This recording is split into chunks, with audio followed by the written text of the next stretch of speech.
वह सन 70-71 के आसपास का बना है। लगभग इसको 50 साल पूरे होने जा रहे हैं। राज्य सरकारें आईं, कभी आवश्यकता के अनुसार रिपेयर का पैसा देती रहीं।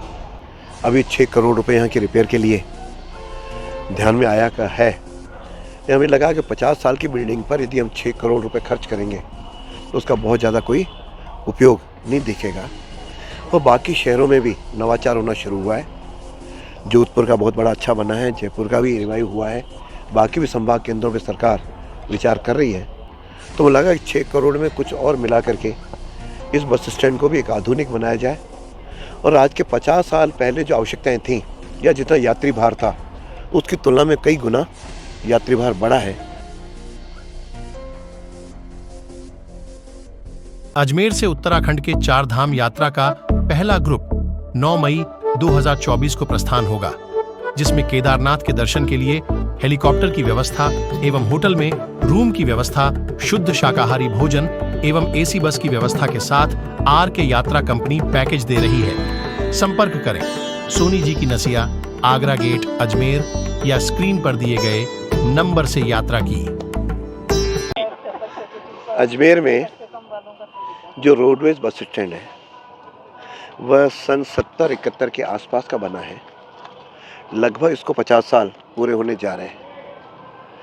राज्य सरकारें आईं, कभी आवश्यकता के अनुसार रिपेयर का पैसा देती रहीं।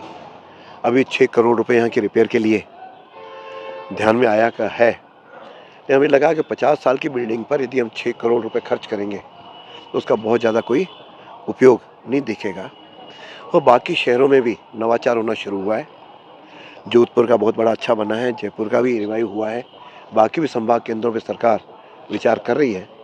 तो मुझे लगा कि 6 करोड़ में कुछ और मिला करके इस बस स्टैंड को भी एक आधुनिक बनाया जाए और आज के 50 साल पहले जो आवश्यकताएं थीं या जितना यात्री भार था उसकी तुलना में कई गुना यात्री भार बढ़ा है और आगे भी अगले 20-25 साल में यात्री भार और बढ़ेगा। तो उसके आवश्यकताओं को ध्यान में रखते हुए हम नई एक संरचना करें। इसलिए मैंने कलेक्टर साहब से भी आग्रह किया था और यहाँ के एक एजेंसी ने भी इसका मोटा मोटा प्लान बना करके हमको ध्यान दिया है।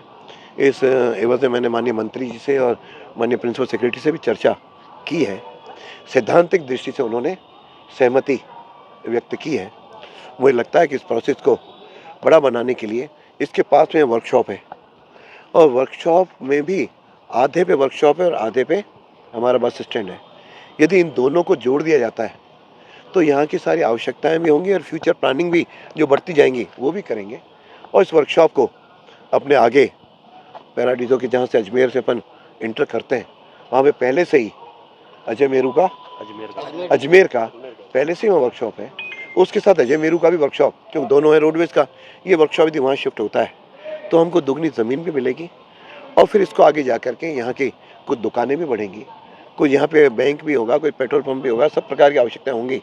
तो मुझे लगता है कि उसमें से रोडवेज बस स्टैंड की कुछ आय भी बढ़ेगी, जिसके कारण से धीरे धीरे आत्मनिर्भरता की ओर भी यह बढ़ेगा। तो हमने प्रयत्न थिंकिंग शुरू किया है और प्रशासन भी इसमें सकारात्मक है। तो आज प्रत्यक्ष हम लोग देखने के लिए आए हैं। मुझे लगता है काफ़ी एरिया बड़ा है जिसको डेवलप किया जा सकता है। ये ठीक है, पैसों के देखते हुए हम इसको चरणों में लेंगे और चरणों में लेते हुए, लेकिन इतना ज़रूर है कि इस अपने कार्यकाल के अंदर यहाँ पे एक अच्छा बस स्टैंड आधुनिक सुविधाओं युक्त और आवश्यकताओं के अनुरूप हम इसको डेवलप कर पाएंगे। और इससे आधार पे कुछ डीपीआर बनी भी है, लेकिन इसको और मॉडिफाइड करके हम करेंगे तो मुझे लगता है कि अजमेर को एक नई सौगात उपलब्ध हो सके।